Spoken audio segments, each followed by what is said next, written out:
Yan guys, another parcel na naman tayo. Bali ito nga pala guys ay filter.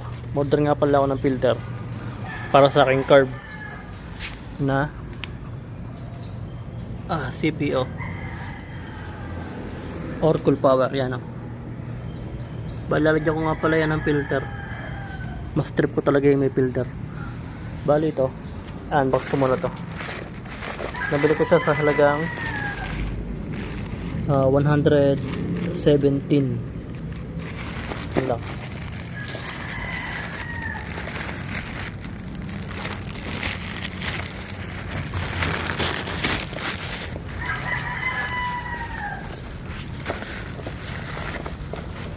Bali okay naman ang kanyang balot. Dito yan.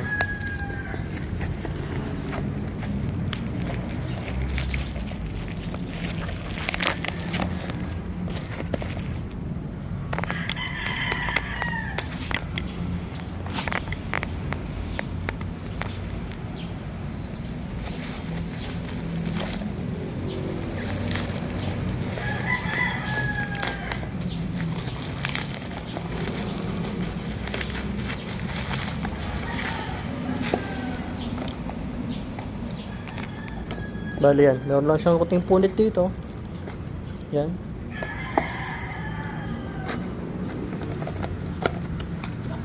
Bali, unbox muna natin to bago natin to ikabit pag meron tayong free time. Yan. Grabe, ang angas naman ito. Kita nyo ba to guys? Sobrang angas ito. Yun no. Kita nyo ba yan?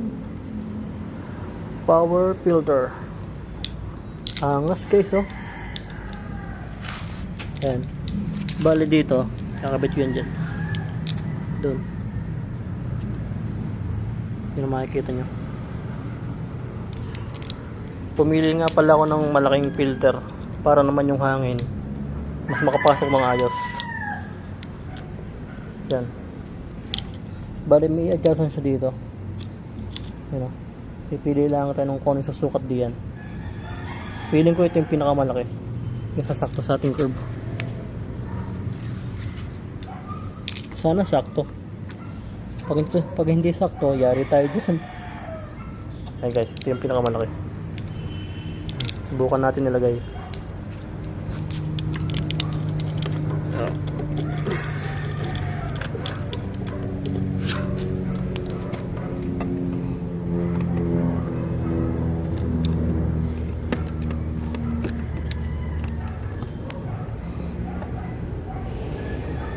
Yung lungs hindi siya kasya.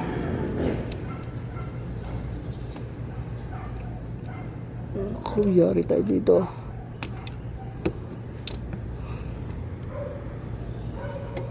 Medyo maliit pala siya.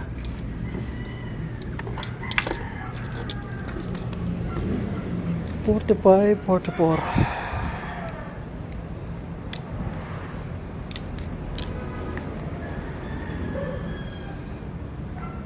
Madali naman, gagawin natin ng paraan to.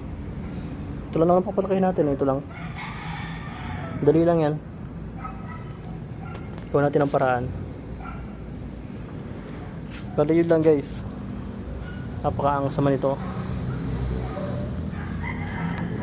Ang mangyayari pala dito, pag nagkabit ako ng filter, matik to. Totoo na naman natin yung carb. Dahil mababawasan yung hangin na papasok sa kanya.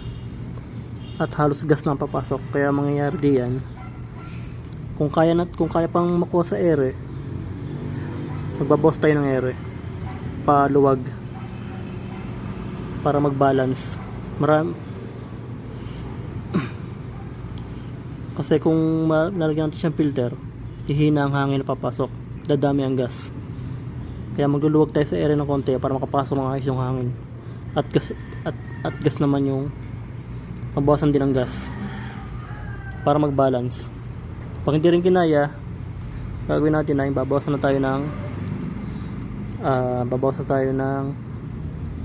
magbabawas ako ng jettings.